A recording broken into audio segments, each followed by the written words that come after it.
tal? ¿Cómo estáis? Bienvenidos a Economía para quedarte sin amigos, hoy en Almaraz. Más allá de 2027. ¿Qué tal, Domingo? ¿Qué tal, Richard? Pues yo muy bien. Tú estás como muy contenta. Muy contenta porque me he puesto un café radioactivo. Sí, te veo así además como un poco acelerada. Es que te gusta... Es que aquí hay mucha energía. Sí, a ti te gusta. Me debe afectar. Estas cosas que te gustan mucho. Yo también estoy contento, es espectacular todo lo que hemos visto. Increíble. He visto un ciervo. Y además has visto un ciervo que te ha gustado porque es un... Sí. De hecho, estaba en la entrada donde seguridad y me he escapado de seguridad. A ver al ¿Y ciervo. de dónde va? Digo, es que hay un ciervo. Y me ha comprendido y me han dejado marchar. Correcto. Hasta la puerta. Pues nada, que aquí estamos, Aquí encantados. estamos. Ha costado, pero estamos. Sí. Bien. ¿Algo más vas a decir No. durante todo el podcast? Digo, Sí, no iba a sé. decir otras Digo, cosas, si no pero sigo yo, pensaba como estoy que- acelerada. Sí, como que te veo así un poco que vas a mucho ritmo, pues nada, te iba a decir presenta al resto de los invitados. Claro, y tú eres pero como el agua, que me vas a bajar la temperatura. Yo estoy un poco así. La reacción en cadena, vas a controlarme. Yo estoy tranquilo. Muy bien. Pues nada, que hemos venido al Almaraz porque me han dicho que lo van a cerrar. Lo quieren cerrar. Fíjate tú. Eso es porque no ha venido aquí Pedro Sánchez. Yo estoy convencido de que si a todas las personas que están a favor del cierre les trajeran aquí, un porcentaje muy alto, cambiaban de opinión. Sobre todo por lógica. Porque A a ver ver, cómo vamos a cargar los móviles. Es de una lógica aplastante. Y mi Tesla, a ver qué hago con mi Tesla. De eso vamos a hablar hoy, de cómo vamos a cargar los móviles, de costes fijos que tienes aquí y que dices, pero ¿y por qué vamos a dejar de seguir utilizando aquello en lo que ya nos hemos gastado el dinero? No tiene ningún sentido, es completamente disparatado. Y de eso vamos a hablar hoy, fundamentalmente. Bien, tenemos hoy varios invitados, Sí. pero vamos a empezar por la casa. Claro. Porque Mercedes Rodríguez, la subdirectora de Libertad Digital, nunca había estado en Economía para quedarte sin amigos. ¿Qué tal, Mercedes? Encantada, súper contenta de estar aquí con vosotros, que yo soy fan del podcast. Y nosotros muy fans tuyo. Y tú muy fan de Almaraz. ¿Cuántas veces has estado en Almaraz? Pues he estado 2 veces. Y bueno, estuve una vez que me enseñaron la sala de control y otras instalaciones, y también estuve en recarga. Que eso me gustó especialmente porque estuve en el edificio de contención, vi la piscina de combustible. Bueno, creo que he visto todo, toda la central. Claro, y en Libertad Digital podemos ver esos reportajes. O sea, has estado viendo el uranio, más o menos. Bueno, he estado viendo el uranio Muertecillo. dentro del rack. Vamos, no lo he visto. Pero vamos, he estado donde está, donde lo guardan, sí. Bueno, ha estado justo en el sitio donde el uranio se parece más al que sale en Los Simpson, porque es como un poco fluorescente, Sí, ¿no? sí, Más o luz menos. azulada.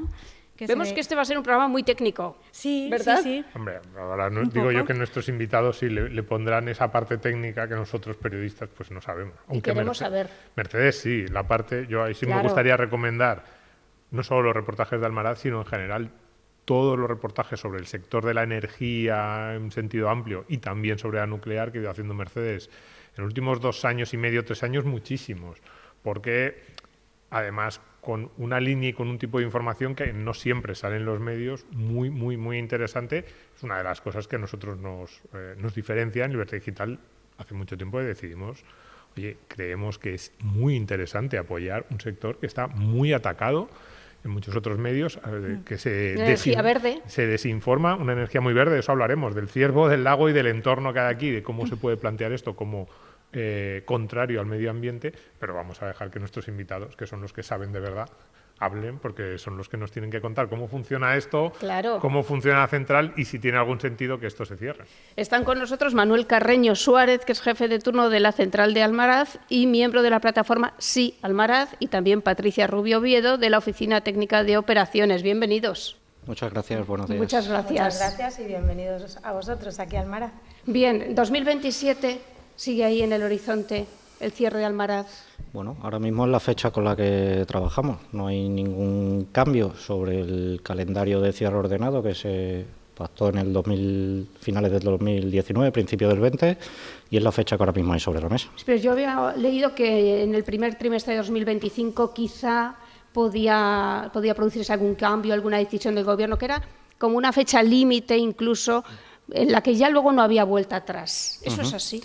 Correcto. El primer semestre del 2025 es decisivo para saber si Almaraz va a continuar o no, si se toma esa decisión, porque es fundamental hacer los contratos de compra del combustible para que los reactores sigan funcionando a partir del 2027 y 2028. Y por otro lado, pues la formación de personal, renovación y demás que tenemos. Hay varios temas que hay que concretar durante este primer semestre. O sea que no podemos esperar hasta el último minuto. No. porque también había leído que se puede esperar un poco más, eso sí, nos enfrentamos a que se tenga que cerrar durante una temporada Almaraz. Correcto. Y luego para volver a arrancar. Exacto. Que supongo que será muy costoso todo eso. Más costoso, es decir, eso como cualquier industria. Parar para luego volver a rearrancar, pues tiene un problema. Esta industria está preparada para estar funcionando, estar generando energía eléctrica a la red, que es su función. Y claro, si pasa por interrumpir esa generación, pasa por carecer de ingresos, evidentemente, y una empresa parada pues tiene sus riesgos para luego volver a rearrancar.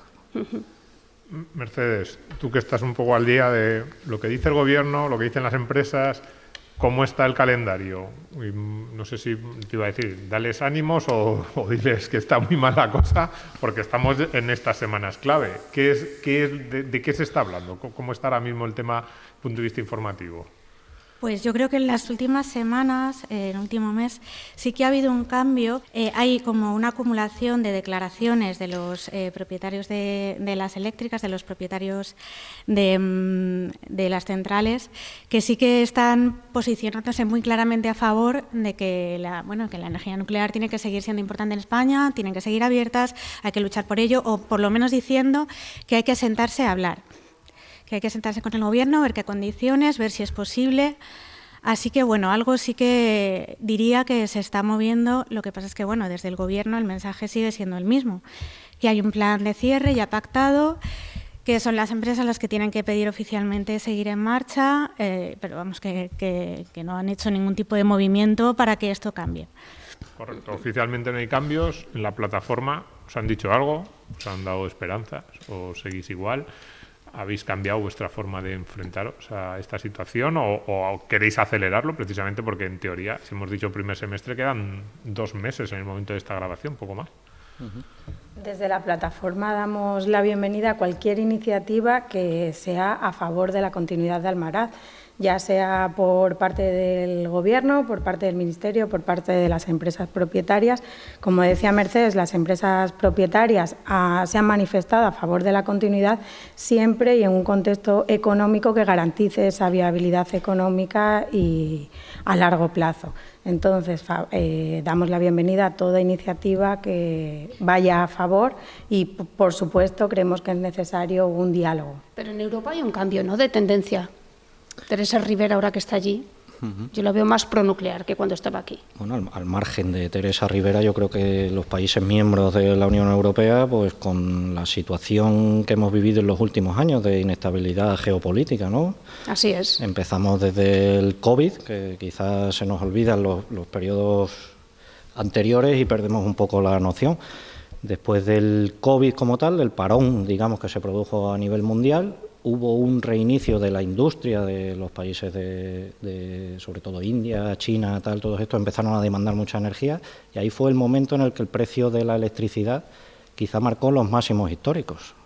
No ha sido con la guerra de Ucrania, que todavía ha agravado más ese problema, y ahora estamos viviendo los últimos acontecimientos del tema de esta guerra comercial con aranceles y demás que se está imponiendo a nivel mundial, que está de alguna manera desestabilizando todo el tema. Eso a Europa le ha hecho reconsiderar sus planes de electrificación o de gestión de la producción eléctrica y ha considerado que la energía nuclear va a jugar un papel fundamental en esa transición hacia las renovables.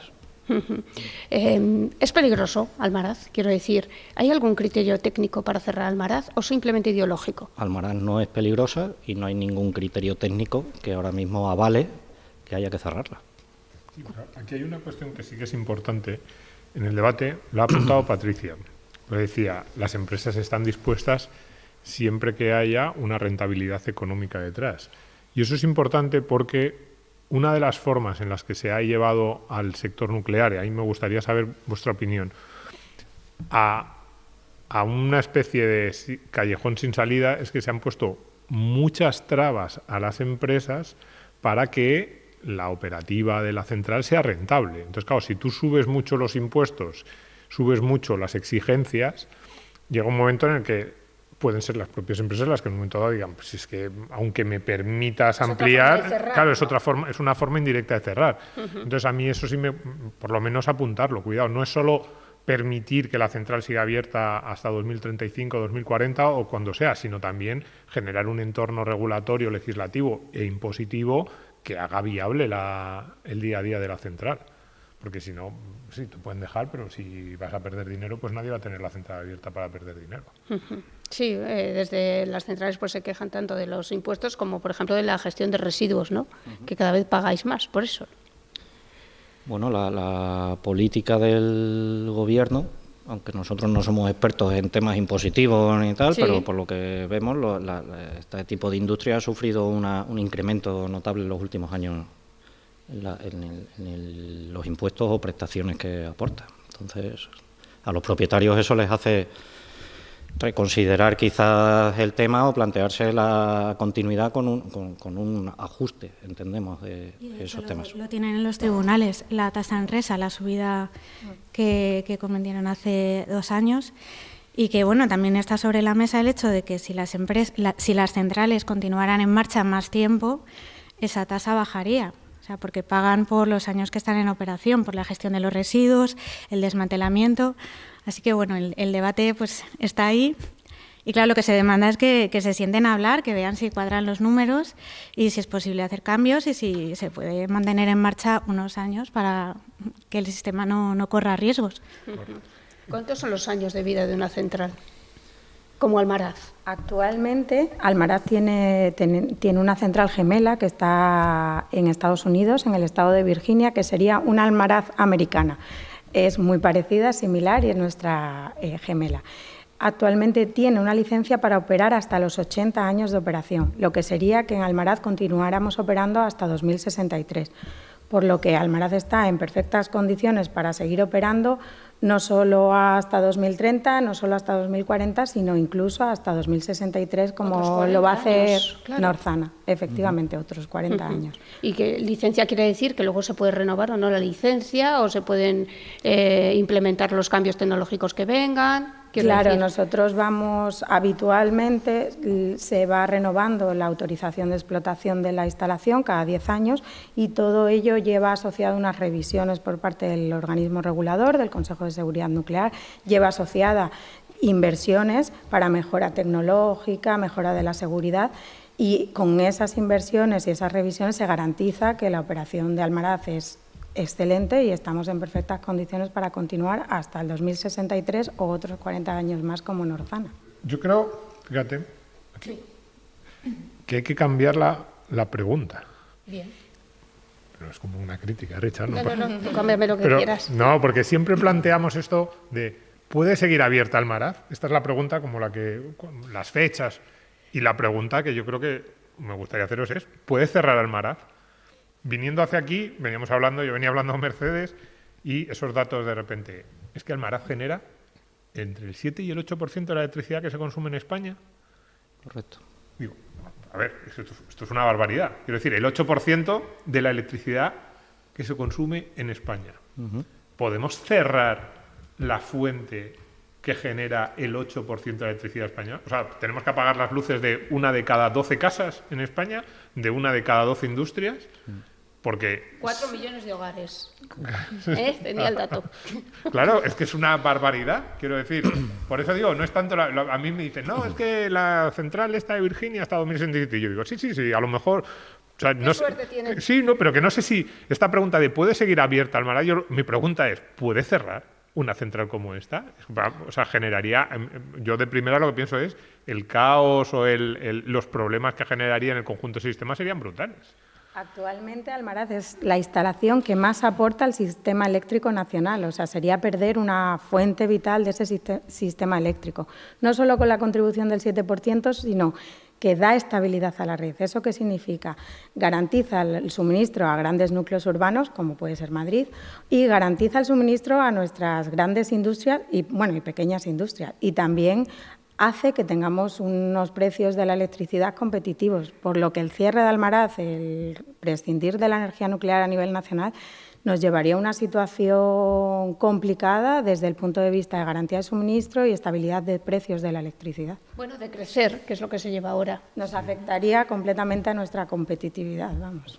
Visto de otra manera, ¿podemos sacar el 8% de algún otro sitio? Pues ahora mismo... La única alternativa a día de hoy para sustituir a la energía nuclear sería hacer uso del gas. ¿Qué significa hacer uso del gas? Significa aumentar nuestras emisiones, depender de países que geopolíticamente están en una situación más complicada, lo que iría en contra de avanzar hacia esa independencia o soberanía energética que va a Europa y camina a Europa. Te preguntas qué tienen las centrales francesas que no tengamos nosotros, porque esa energía es mejor que la nuestra. No, pero que está bien plantear las alternativas. Yo siempre digo... O sea, podemos defender unas cosas u otras, pero que sepamos cuáles van a ser las consecuencias. Entonces, ahora mismo nuestra alternativa es apagar interruptores del 8%. ¿Las velas? Las velas, es una alternativa 1, velas. Alternativa 2, gas de Argelia y Rusia, y con las emisiones que eso genera. Muy apetecible todo, sí, apetecible y también medioambientalmente muy sostenible. Claro, porque nuestros proveedores de gas son Argelia y Rusia, básicamente. Y alternativa 3 es mantener abierto Almaraz. Estas son las... O sea, que el público elija cuál es su opción Almaraz preferida. forma parte de un programa de cierre. Claro, no solamente que se cierre Almaraz, es que vamos por el camino de cerrar todas las demás. Las demás. Y eso lo destacan, que si cierra Almaraz irían forzosamente todas detrás. O sea, quiero decir que se empezaría a destrozar una cadena de suministros, una industria asociada, que haría que fuera muy difícil que se cierre una y se mantengan abiertas las demás, ¿no? Eso en cualquier sector, es decir, a medida que va mermando un sector, suministradores y tal van centrando su foco de negocio en otras alternativas, no se van a mantener para suministrar aún eso y tener montada una infraestructura para atender a una única instalación. Es decir, a medida que el parque nuclear vaya mermando, va a ser complicadísimo que sectores que, digamos, se nutren de esta actividad, como suministradores o demás, pues que mantengan también esa... O sea, no solo el cierre de la central y el impacto que tenga, sino cómo afectaría a sectores alrededor del sistema nuclear. Ahora hablaremos de eso. No sé si estáis preparados mentalmente para el cierre o no. La gente se lo llega a creer o no. Por ejemplo, hacerse la idea de que lo mismo tienes que cambiar de hogar. Exacto. Te tienes que llevar a tus hijos a estudiar a otro sitio, ¿no? Uno de los temas fundamentales por los que nace la plataforma es para evitar eso. Es decir, surge como una plataforma ciudadana, un movimiento social, digamos de alguna manera. ¿Para qué? Para concienciar a la sociedad, sobre todo empezamos por Extremadura, de que Extremadura no se merece el cierre de la mayor industria que ahora mismo hay en la región. Es decir, aporta un empleo de calidad, estable, que precisamente Extremadura es lo que no tiene. Somos una comunidad fundamentalmente agrícola, digamos, con empleo temporal, y aquí hay una industria fijada con unos estándares increíbles que fija, hablamos de 800 puestos directos, es decir, hoy aquí en esta instalación hay trabajando 800 personas, en lo que hemos visto, y genera unos puestos indirectos del orden de 4.000 empleos. Eso en una zona rural, digamos como es Extremadura o el entorno del Campo Arañuelo, pues tendría unas consecuencias nefastas si eso desaparece, porque todo lo que hablamos del reto demográfico y toda esta historia, aquí estaríamos entrando a cuchillo, digamos, con esta región. Sí, sí. Sí, a ver, fíjate, yo tenía apuntado cuando él estaba hablando de qué pasa si se empiezan a cerrar centrales sobre esa industria adyacente. Cuidado, lo primero que pasa es que se te empiezan a encarecer los costes también de la electricidad, porque claro, no es lo mismo un proveedor que sirve a 6, 7, 8 centrales que uno que solo puede servir a 1 o a 2. Evidentemente los costes van a subir y eso te va a impactar también el precio de la electricidad. Y sobre eso aquí hay una enseñanza económica que siempre intentamos aquí en el podcast que yo creo que es muy importante en el tema de las centrales, y es el tema de los costes fijos, de cómo no son lo mismo todas las industrias y como hay industrias que tiene muy poco sentido cerrarlas o que tienen que estar muy justificadas una vez que está construida. Lo que hablábamos antes es que esta maqueta que vemos aquí tiene sentido, no sé cuánto se discutió o no, que en los años 70, principios de los 80, cuando se construyeron las centrales españolas, se pusieran a hacer números y a decir, oye, ¿es rentable o no es rentable una central nuclear? Y yo he visto a muchos economistas que decían, pues a lo mejor no es rentable porque cuesta mucho y luego pues los costes, hemos hablado de los residuos, no sale. Bueno, yo sinceramente Me creo más, o cuando he visto las cifras, aquellos que dicen sale muy rentable, es una de las energías más rentables que existe en coste respecto a unidad de energía producida. Pero digamos que esa sería otra discusión, porque esa sería la discusión que habría que haber tenido en el año 75-78.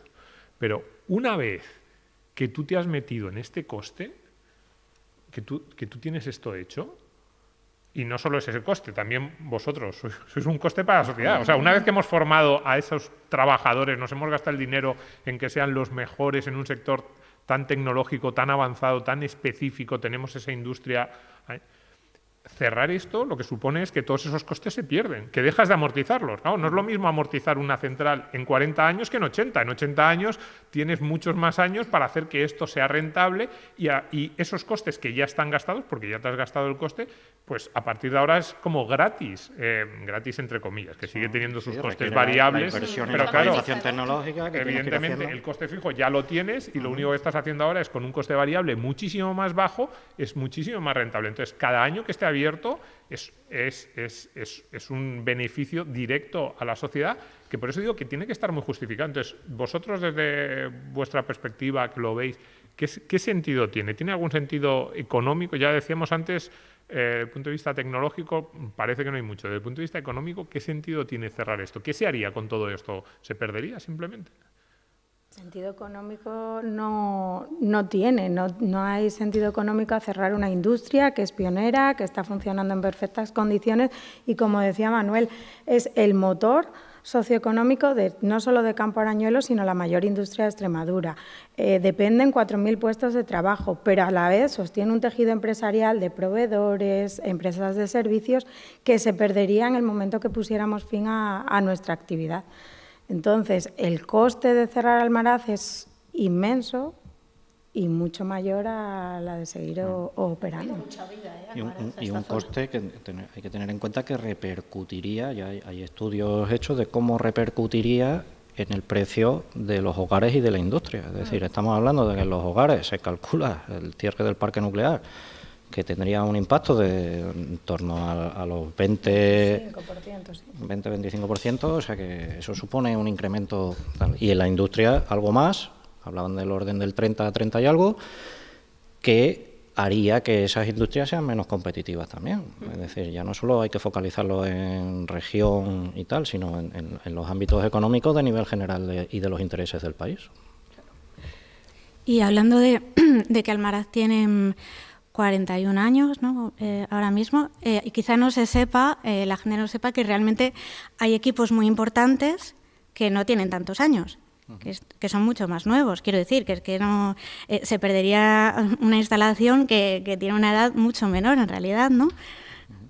En fin, los equipos, como estás comentando, ya ha comentado Patricia, cada vez que una central pide un permiso de explotación para continuar, se somete a una revisión periódica de seguridad. En esa revisión periódica de seguridad se establecen, aparte de las mejoras tecnológicas, también los equipos que hay que renovar. Es decir, Almaraz tiene 40 años, pero tenemos un generador que tiene 10, 12 años.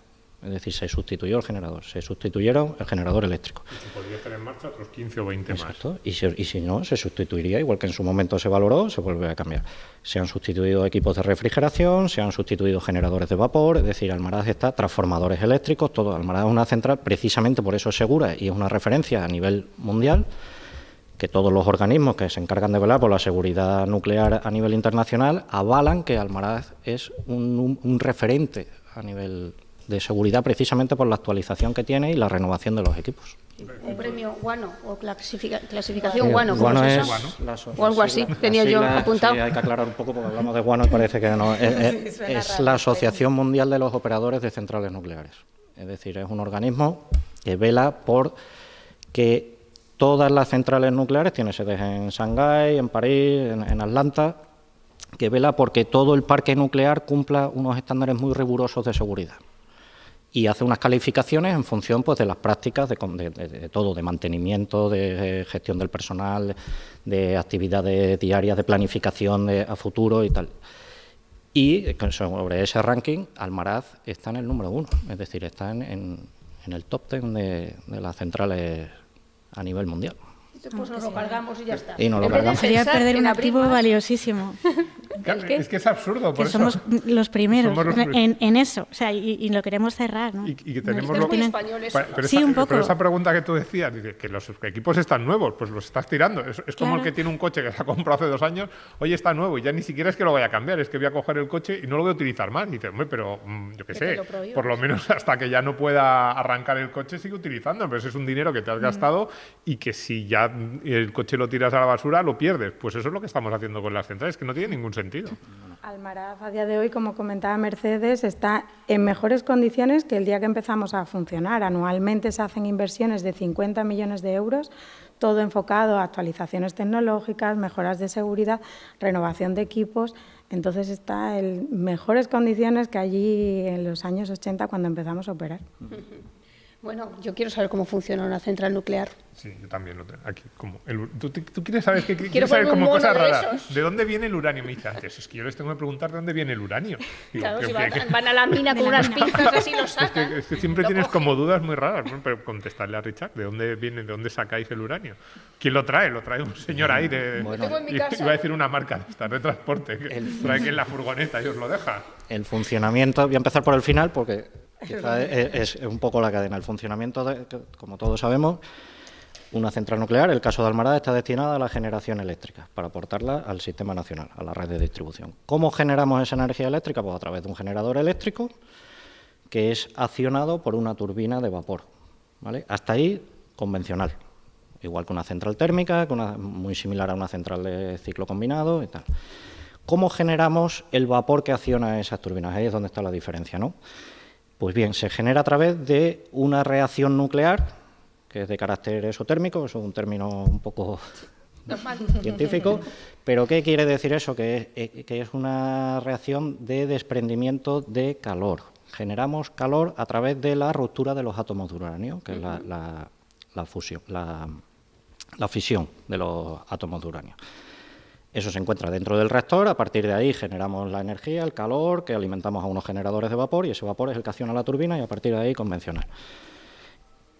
El núcleo del reactor, ¿de qué está compuesto? Pues de unos elementos combustibles que contienen óxido de uranio, ¿vale? Ahí es donde hablamos de dónde viene el origen. Pues el origen viene del uranio.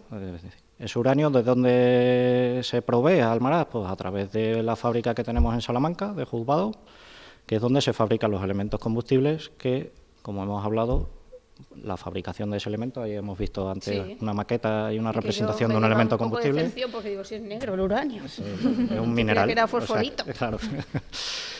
Y esa es la base, digamos, del funcionamiento de una central, así hablando a grandes. Pero claro, hay que controlar esa reacción, que esa es la otra parte que a mí me encanta. Bueno, esa que ya es la del parte agua. de la física, digamos, nuclear pura y dura, y es donde está un poco la enjundia de este tipo de Claro, de por instalación. eso está Almaraz donde está, ¿no? Yo Ubicada, ¿no? os voy a dar una explicación muy breve y los expertos en la materia que nos escuchen a lo mejor me corrigen, pero bueno. Seguro que no. El núcleo del reactor se encuentra dentro de una vasija del reactor, que en este caso es un reactor de agua a presión. ¿Qué quiere decir eso? Que funcionamos en fase líquida, es decir, mantenemos el refrigerante del reactor a unos 307 grados de temperatura y para que con esa temperatura se encuentre en fase líquida necesita trabajar a una presión de 157 kilos de presión. Ese es el sistema refrigerante. ¿Cómo controlamos ahora con el refrigerante, por ejemplo, la reacción de cadena? A través de un moderador o un absorbente neutrónico, que en este caso es ácido bórico, que lo que hacemos es absorber más o menos neutrones para generar más o menos reacciones nucleares dentro del núcleo del reactor. Eso por un lado. Y la otra manera de controlar las reacciones en cadena es con las famosas barras de control, ¿vale? Que se alojan dentro del núcleo del reactor y tenemos capacidad desde la sala de control de accionarlas mecánicamente, subir, bajar barras, y eso nos hace que, al ser un absorbente neutrónico también, incida más dentro del núcleo y mantengamos de alguna manera la población neutrónica, hagamos que crezca o disminuya y eso genere más o menos potencia nuclear. ¿Y en cuánto se puede parar? Si Pues esto se va de madre. una caída de barras del reactor son aproximadamente 2 segundos. 2 segundos. Es decir, Es alucinante la tecnología. Sí, Eso se llama disparo, ¿no? Lo sí, llamáis el vosotros. famoso scrum, de un término en inglés. Eso ha pasado alguna vez. Sí, El disparo, sí.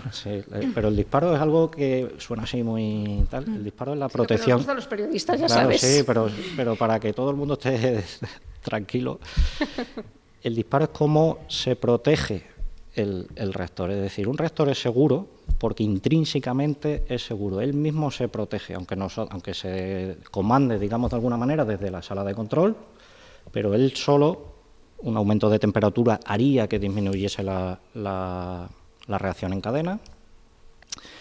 Una pérdida de energía eléctrica haría que cayesen las barras, un defecto eléctrico haría que actuase una protección del generador eléctrico. O sea, el disparo es una protección, es decir, algún parámetro se está acercando a algún valor que no es recomendable para el funcionamiento y lo para.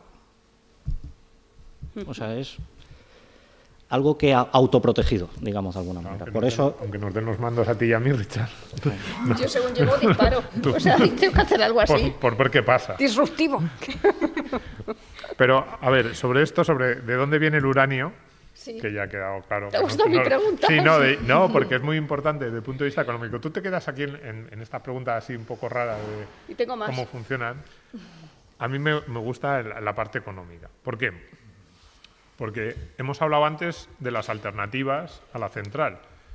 Y una de las claves, y yo creo que eso os favorece ahora un poco la coyuntura, es que en estos momentos de incertidumbre, vosotros lo que planteáis o vosotros lo que defendéis es una fuente de energía que está aquí, en Almaraz, en Extremadura, en España, que no dependemos del exterior.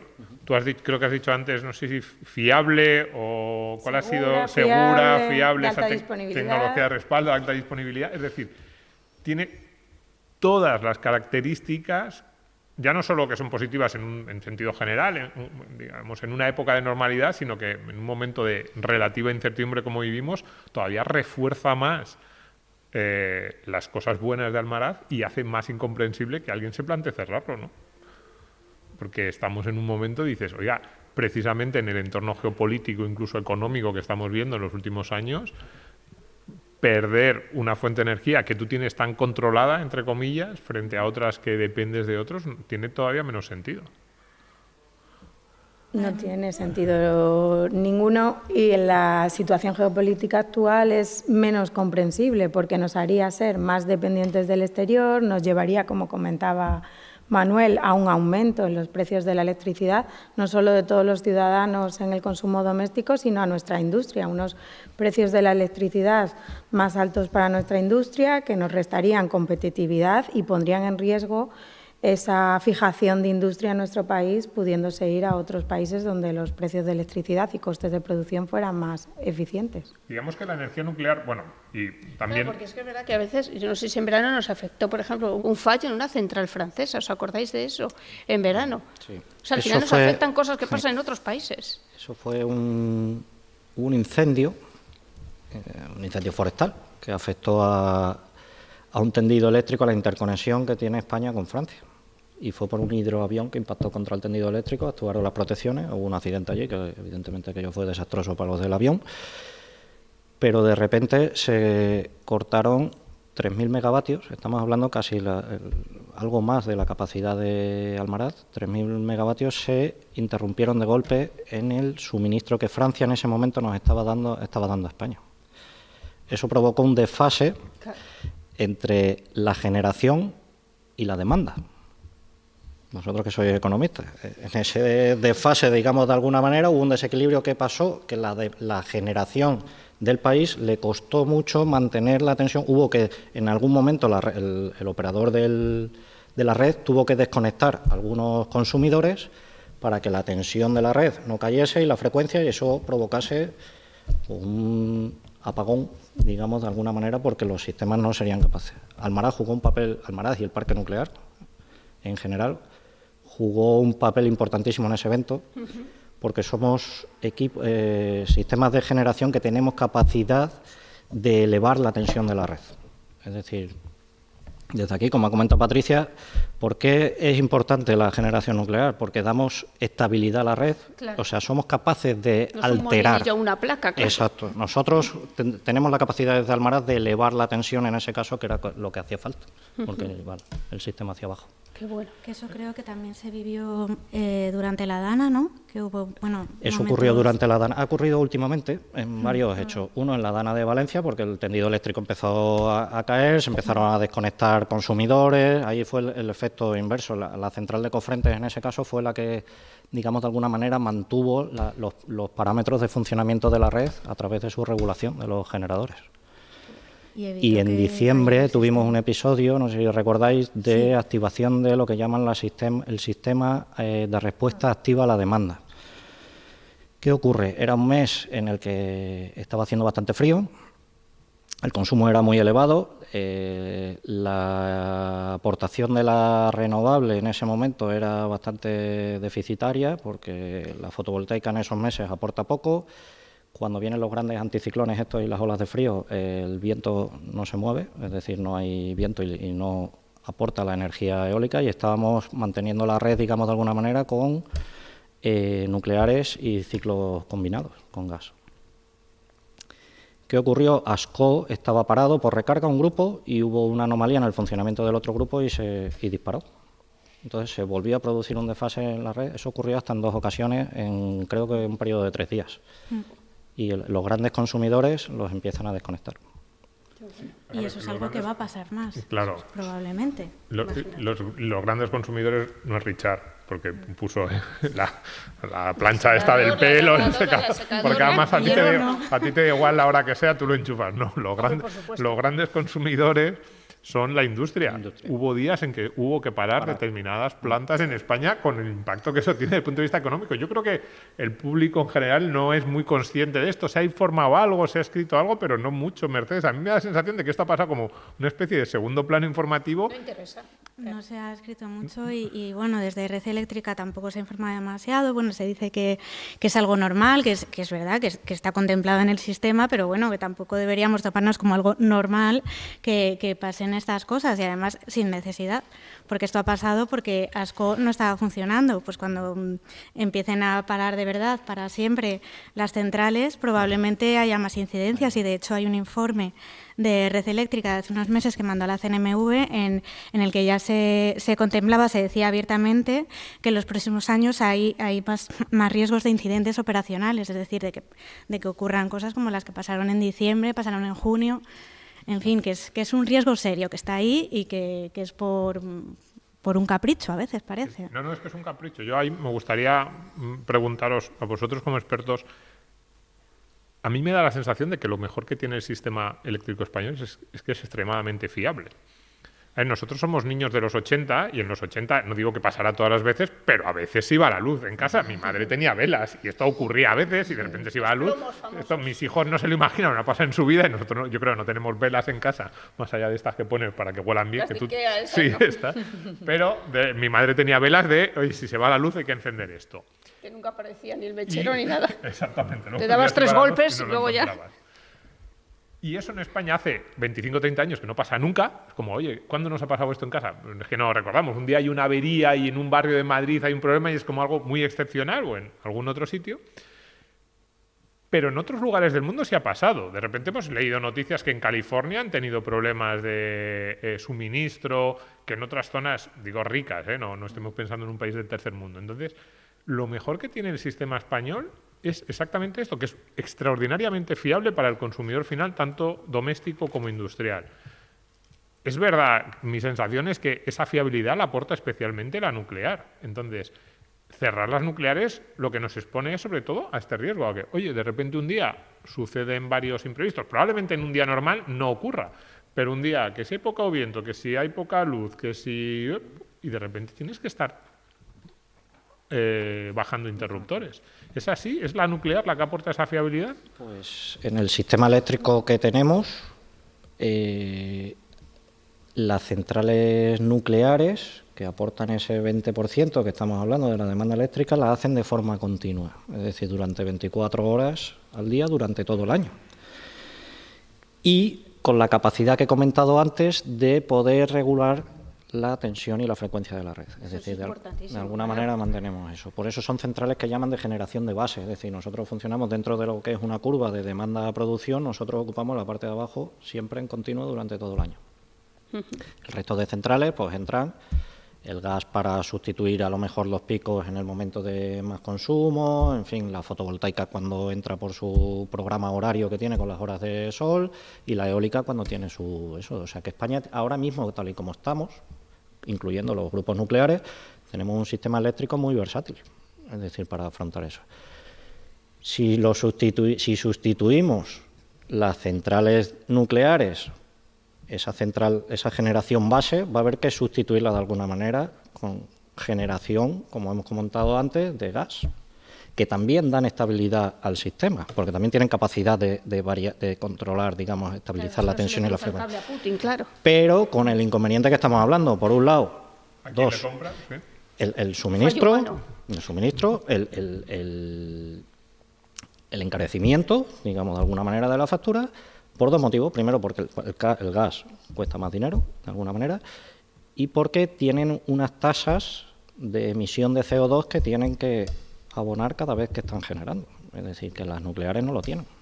Por lo tanto, a nivel económico eso, y a nivel de emisiones de CO2, pues también, si vamos a un sistema de electrificación cero neto en el 2050 que está planteando la Unión Europea, si vamos por la línea del gas, lo veo muy difícil que sea conseguible. Porque las renovables no son capaces de aportar fiabilidad. Es decir, si tú quieres igualar la energía, la electricidad que pierdes cerrando las nucleares, poniendo paneles solares y molinos, habría que llenar Castilla-La Mancha, sería solo todo Castilla-La Mancha una enorme extensión de paneles solares, y luego, en segundo lugar, ni siquiera igualando, digamos, en términos absolutos la energía que producen, lo que perderías es la fiabilidad de la disponibilidad que te aporta la nuclear. La energía renovable tiene una grandes ventajas, es decir, lo que estamos hablando, una energía verde, que es libre de emisiones, que es aprovechable de factores climáticos, es competitiva también a nivel económico, pero tiene el hándicap que es esa intermitencia propia de ese tipo de tecnología que depende de factores climáticos. Se tira un mes lloviendo como ahora. Claro. No, y, a ver, para mí tiene dos elementos la energía verde que me parecen cuestionables. Que no es tan verde. Que no es tan, uno, para empezar, que no es tan verde, ¿no? Pero yo no estoy muy en contra de las tecnologías y me parece un avance fantástico. ¿No? Claro. Y yo creo que va a ser cada vez más habitual pues que empecemos, por ejemplo, que en casa con unos paneles solares tú te autosuministres casi por completo, y eso es un avance y probablemente hará que se abarate la factura, incluso que avancemos en sistemas de movilidad. Pero lo que decías tú sí que me parece importante. Dices, vamos a hacer un sistema cada vez más electrificado, o una forma de, en cuanto a la energía, que cada vez tenga más peso la electricidad. Entonces, estamos queriendo, al mismo tiempo que queremos incrementar el peso de la electricidad, pues quitándole, por ejemplo, a los combustibles fósiles, queremos cerrar la electricidad más fiable, más constante, que más garantía de suministro te aporta. Pero luego hay una segunda cuestión, y es este ratio que a mí me encanta, que es generación de electricidad o de energía por metro cuadrado. A mí, viniendo a la central, que es la primera vez que vengo, lo que más me ha llamado la atención es que hasta que no estás muy cerca no la ves. Y que esto es bastante pequeño. Dices, estos son, decía antes yo, 500 metros por 500 metros, está todo. Entonces tú dices, el 7% de la electricidad que se consume en España se genera en un 500 por 500.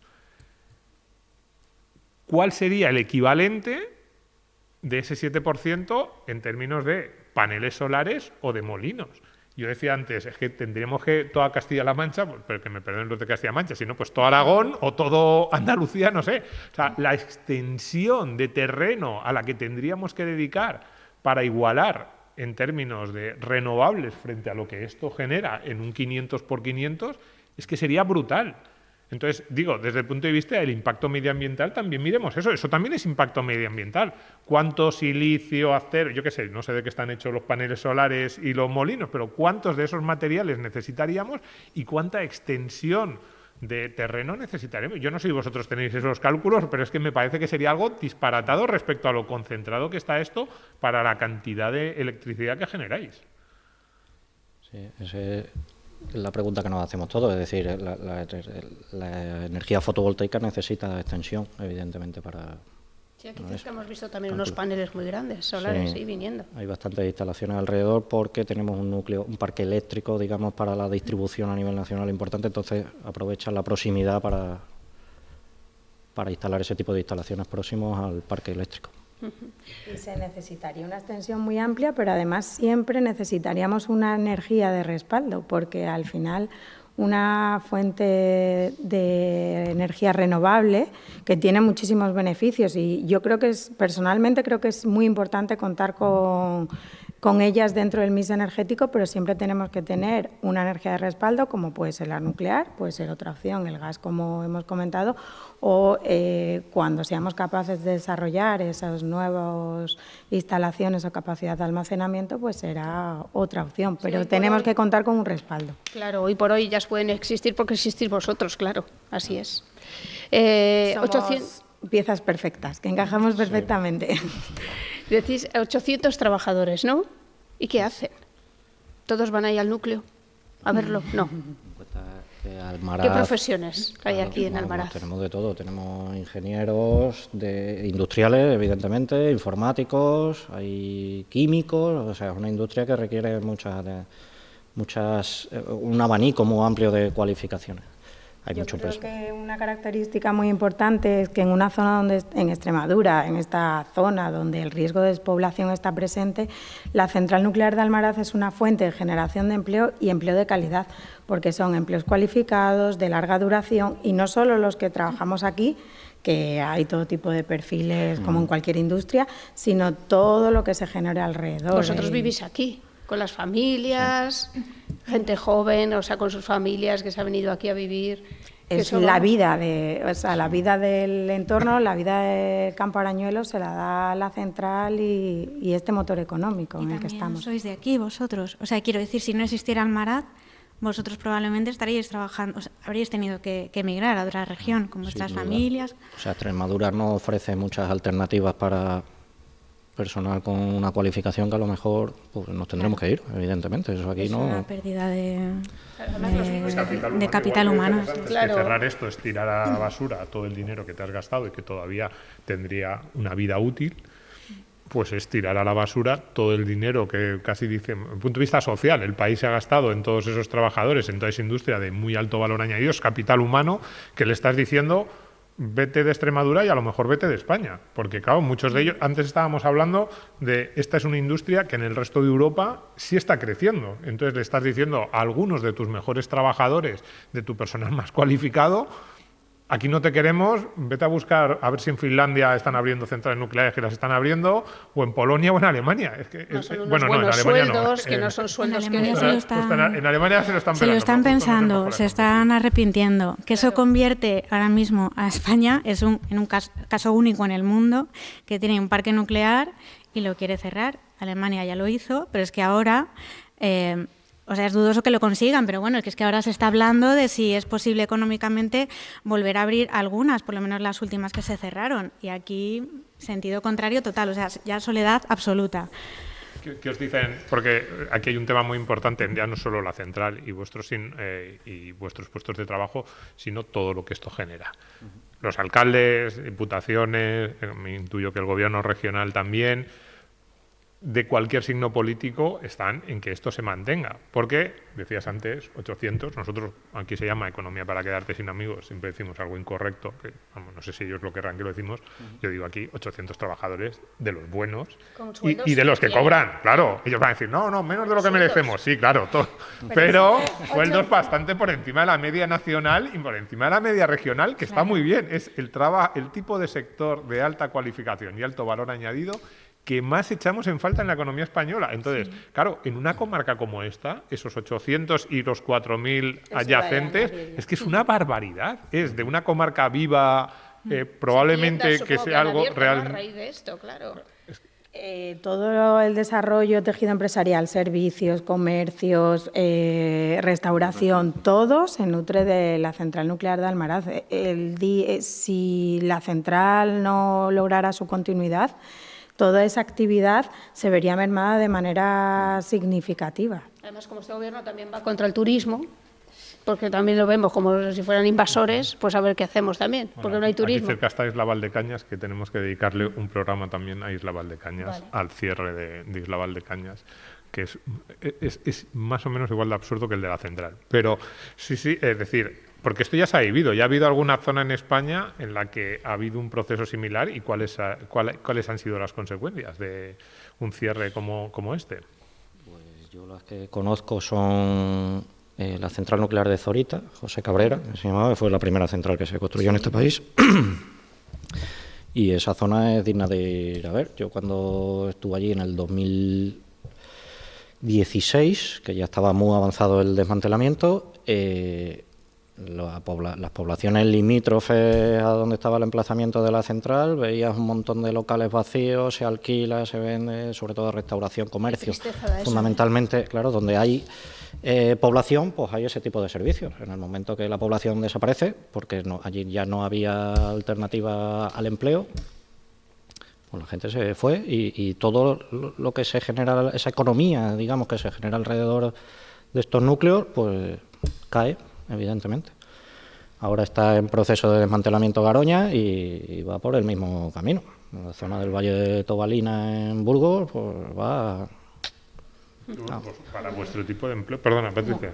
No, como comentaba Manu antes, la plataforma cuando nació fue una plataforma ciudadana. Contamos con el apoyo de alcaldes, de empresarios, toda la zona y todos los políticos. O sea, hay un consenso político, no hay diferenciación de colores y hay un apoyo unánime a la continuidad de Almaraz. O sea, que en ese sentido yo creo que la plataforma ha conseguido aunar todas las voces, ser una voz única y, bueno, un ejemplo de ello también fue la participación con la que contamos en la manifestación del 18 de enero, donde pudimos ver representantes de todos los grupos políticos, empresarios, sociedad civil y hay un apoyo unánime, sin duda.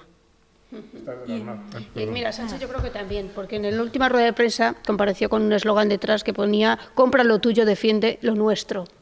No lo sabe, pero está a favor. Hombre, a ver, a mí una de las cosas más raras de la nuclear es que normalmente se plantea, digamos, la crítica o el ataque a la nuclear se plantea en términos, pues eso, medioambientales, del impacto que tiene y en el entorno realmente cercano está todo el mundo a favor de que esté abierta la central. Probablemente sea difícil encontrar a alguien por aquí en la comarca que quiera que cierre. Entonces dices, ¿por qué a 500 kilómetros se está tan preocupado por el impacto, no sé si decir medioambiental o en el entorno, y los que viven en el entorno no solo no están preocupados, sino que quieren que aquello se mantenga abierto? Y no pueden hacer nada contra eso, ¿no? ¿Y qué tal vuestro viaje a Bruselas? ¿Qué impresión os llevasteis de lo que hablaríais con los políticos de allí? Porque, bueno, me imagino que la situación en España allí generará cierta extrañeza, ¿no?, según con quién hablarais. En Bruselas tuvimos la oportunidad de tener diferentes encuentros, tanto en Parlamento Europeo como en la Comisión Europea, y evidentemente, como comentas, en Europa es una visión completamente diferente hacia la energía nuclear. Hace unos meses la Comisión Europea definió en esa brújula de la competitividad cómo quiere fomentar la industria europea. Quiere una neutralidad tecnológica, quiere que nuestra industria sea competitiva y ahí la energía nuclear tiene mucho que decir. También lo hemos comentado a lo largo de este momento que hemos estado juntos. Todos los países a día de hoy que tienen centrales nucleares funcionando están promoviendo no solo la continuidad de su operación, sino incluso hay muchos que están planteándose la construcción y puesta en marcha de nuevos reactores. España sería el único con centrales nucleares operando que se está planteando su cierre y en Europa tenemos ejemplos de los que aprender. Tenemos el ejemplo de Alemania, cuyo cierre de todo el parque nuclear les ha llevado a una situación y una recesión importante. Y también tenemos casos de los que aprender como Bélgica. Bélgica, con gobiernos no muy estables, han conseguido dar marcha atrás y han conseguido dar visto bueno a continuar con la operación de sus plantas. Así que, ¿por qué no lo podemos conseguir nosotros? Claro, y además tenemos el ejemplo. Bélgica con el apoyo de Europa, con el apoyo de Teresa Rivera. O sea, que eso es bastante llamativo, el cambio según estén en Madrid y se vayan a Bruselas, ¿no? político. Sí, los políticos son así, eso tampoco nos llama Digno tanto de la Félix atención. Rodríguez de la Fuente, un espécimen. No nos llama mucho la atención. Sí. En fin, pues nada, que es muy seguro esto de Almaraz, nos han contado, luego nos contarán más ¿Tú cómo cosas. te quieres meter en la piscina directamente? Yo quiero ir primero Ahí, a la sala de control, que es verde, ¿no? Sí. Es como las películas. Ahí Manu tiene que ser ¿Ah, el sí? anfitrión. Es el jefe de turno ¿Ah, de la sí? sala de control. Yo trabajo, mi hábitat es la sala de control. Bueno. O sea, si se Estoy encienden ese- las luces, el primero al que se preocupa eres tú. Todo el mundo te mira a ti. Se da la vuelta a todo el Como mundo y soy dice, ahora ¿qué el hacemos? responsable, digamos, en mi turno de las dos unidades y trabajo pues, con un equipo de operadores y de supervisores, evidentemente. En cada una de las dos es una sala de control conjunta, pero de dos unidades. Ujú. ¿Y tú, Patricia? ¿Qué haces en concreto? Yo les doy apoyo a todo el turno de operación. ¿Apoyo moral? Apoyo moral y físico y para facilitarles su día a día y que todo se haga, todas las pruebas se hagan en plazo, de manera adecuada, etcétera. Decía yo lo que es muy seguro porque, claro, tenemos aquí detrás la maqueta de Almaraz, que es espectacular, y nos contaba sobre las medidas de seguridad, que hay una carpa, quiero que nos contáis eso, que es muy interesante, que a raíz de Fukushima, claro, se han implementado más medidas de seguridad por si pasa algo, que aquí no va a venir un tsunami, eso espero, ¿no?